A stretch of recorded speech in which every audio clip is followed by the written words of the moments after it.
Hi guys, it's your girl Jackie here. And in case you didn't already hear it from me, happy holidays and happy new year. Woohoo! 2022! I'm so excited because this week I made it my personal New Year's resolution to be pumping out art videos at least once a week for you guys to enjoy. I have the drive to go far this year, so I'm gonna do all I can to make it happen. Even if that means no dessert until I finish my work for the day. So this week we're going to be kicking off things with the tutorial on coloring. I know that several of you have asked to see how I color, so I'll be showing you the basics so that you can make some cool stuff. Let's get started.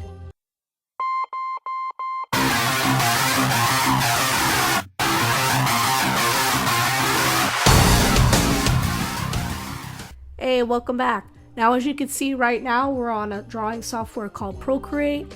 Now, if you don't have Procreate, don't worry because what I'm about to show you can use on pretty much any drawing software.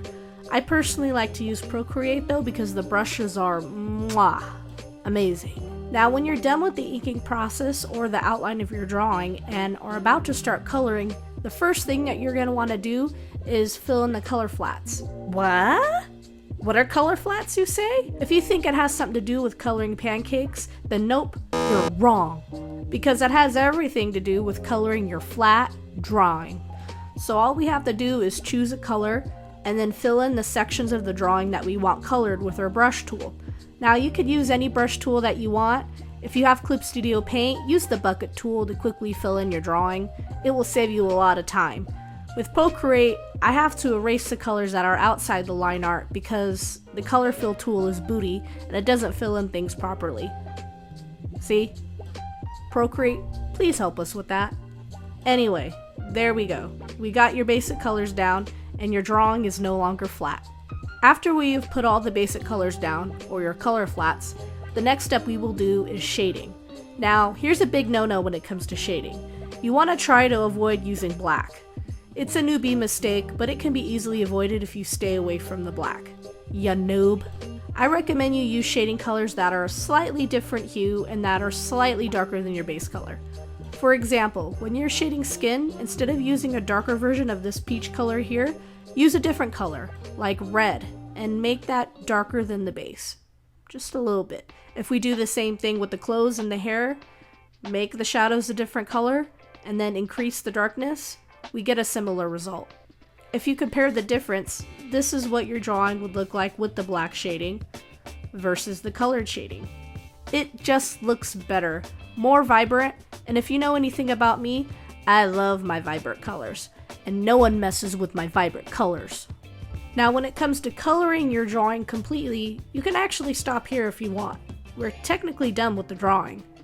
But the thing is, I like to go a couple steps beyond this by adding an extra layer of shading and highlights.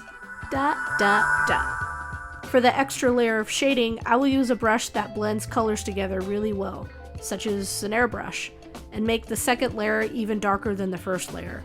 For the highlights, I will choose a color that I imagine my character being surrounded by, such as a yellow sun. Now, we don't want the highlight to be an exact yellow because it doesn't look natural on our character, so what we'll do instead is use an influencing color. So what I'll do is make the highlight less saturated and brighter than that sun color. Basically like almost white. There we go. That looks better. And if you're feeling a little saucy, another thing that you could do to add to the coloring of your drawing is to add a second light source, like this. Or a transparent color that covers your whole character. How do you add a transparent color? First thing, create a new layer on top of your coloring layer. I'm naming it transparency. And fill your whole drawing with a color, any color you like. Second thing, reduce the opacity of that transparency layer so that it becomes more invisible. This effect is great if you want all your colors to lean towards a certain color, like if I had a night background. I would want my character's colors to reflect that dark bluish background. So let's go ahead and add that transparency layer on top of our color drawing. And voila! You have a character that looks like they're a part of the environment. You can do the same thing and adjust the colors of your shadows and highlights to match your background. But keep in mind though that if you're going to do a background, the shadows will be influenced by both the base color and the background color. So if we go back to that character that we had before and I want to be kind of weird and put this bright green background behind them, those shadows that we placed down before might not look so good anymore. So we'll need to add a little bit of that green background into the shadows. There we go. Now for some of you, you might like the way it looked before, but for me personally, I like to match the background colors with the characters. Judge all you want, colors are arbitrary. And that's about it as far as coloring goes. I color using flats first, then add shading and highlights, and then I finally adjust the colors as needed until I get something that I like.